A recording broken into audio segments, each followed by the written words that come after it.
रवि एक सफल इंजीनियर था। बड़ी कंपनी में ऊंचे पद पर काम करता था।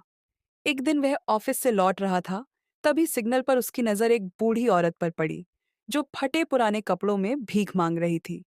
उसकी झुकी कमर, कांपते हाथ और सूनी आंखों ने रवि के दिल को झकझोर दिया। जब उसने करीब से देखा, तो उसके पैरों तले जमीन खिसक गई। वह उसकी अपनी माँ थी। 20 साल पहले गरीबी से तंग आकर रवि ने घर छोड़ दिया था। माँ ने बहुत रोका, लेकिन उसने बड़े सपनों के लिए अपना गांव और माँ दोनों छोड़ दिए। वक्त के साथ वह आगे बढ़ता गया, मगर माँ का ख्याल कभी नहीं आया। रवि की माँ कमला देवी बेटे के जाने के बाद अकेली रह गई। पति पहले ही चल बसे थे। बेटे के बिना कोई सहारा नहीं था।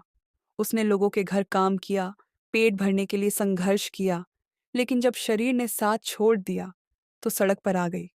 रवि दौड़कर माँ के पैरों में गिर पड़ा, रोते हुए कहा, माँ, मुझे माफ कर दो। माँ ने कांपते हाथों से उसके सिर पर हाथ फेरा। बेटा, तू खुश था, यही मेरे लिए काफी था।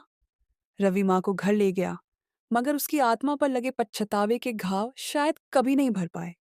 कहानी का सबक: माँ को कभी मत भूलो, क्योंकि उनकी ममता का कोई दूसरा विकल्प नहीं।